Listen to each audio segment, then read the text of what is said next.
Здраво на сите и добре дојдовте на каналот на Читачот. Во последно време се трудам да ја пратам сцената и да читам литература за деца и за млади, за тинејџери.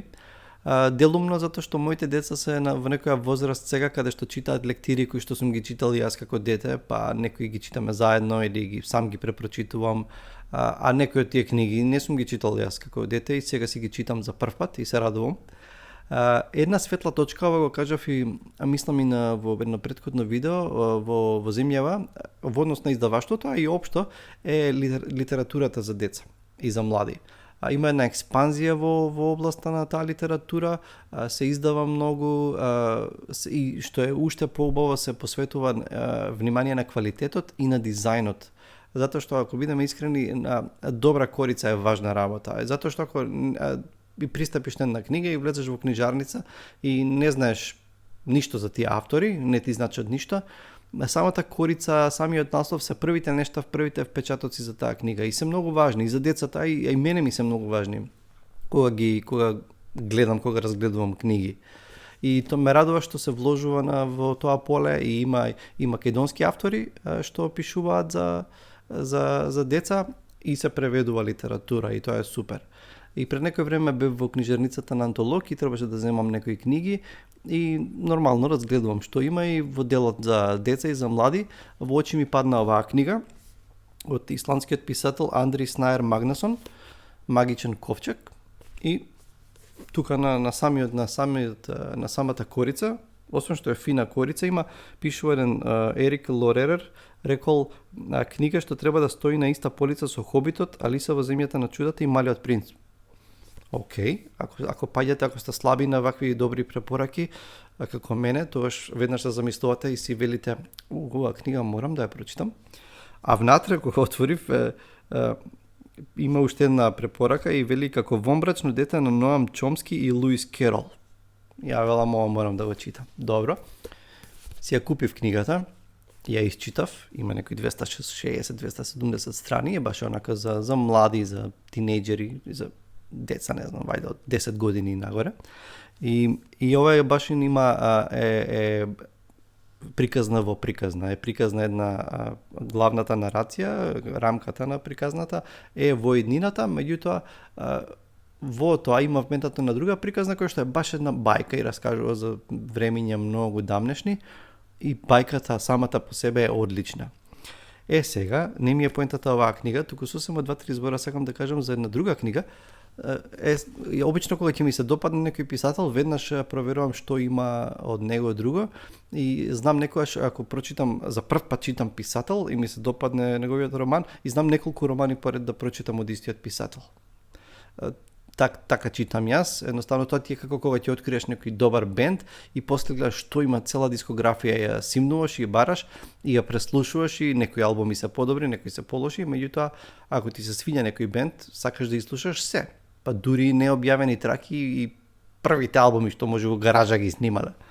И видов дека исто во издание на Антолог има од истиот писател Андри Снаер Магнасон, ја има и оваа книгичка. Значи ова е приказна за сината планета. И прочитав дека всушност за оваа книга во Исланд ја добил наградата за најдобар роман во Исланд и било прв пат да ја добие роман за деца, да ја добие таа награда престижна за во Исланд. И ме заинтересира, ова е книга малку од поинаков формат, со тоа што е доста помала, има 100 страници и има илустрации внатре. Значи илустрациите ги правела Аслаук Йонсдотир, како исландска илустраторка и писателка, и решив и оваа книга да ја прочитам. И ја исчитав, кратка е книгата и се воодушевив од книгава. Значи различна е книгата со Магичниот ковчег и таа ви ја препорачувам, прочитете, а нема да сгрешите.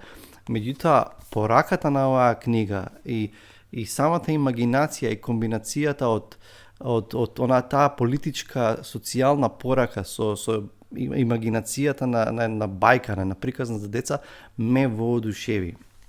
И, значи, сосема на кратко, нема да правам спойлери, се работи за една планета, сината планета, да предпоставиме која е таа сина планета, и има на неа има мориња, има острови и на еден остров гледаме на таа планета живеат само деца.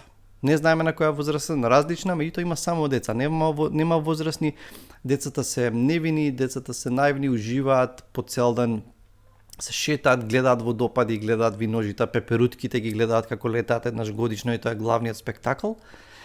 И одеднаш на планетата се симнува едно летало, вселенско летало, излегува еден човек и на децата им ветува дека ќе им понуди нешто, ќе им понуди забава и ќе им каже дека всушност многу работи пропуштиле во животот. И од тука тргнува приказната и ќе видите што ќе се случи понатаму и како ќе заврши целата приказна.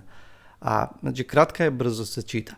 Меѓутоа пораката која во оваа книга ја открив, пораката за солидарноста или недостатокот на солидарност во нашиот свет, пораката за себичноста или несебичноста, пораката е толку актуелна и во однос на самата планета, за зачувување на самата планета, за она што и се заканува на оваа планета, е толку актуелна и толку мајсторски е разработена, да ова може подеднакво да се чита и мислам дека и возрастните многу подобро ќе ја разберат пораката.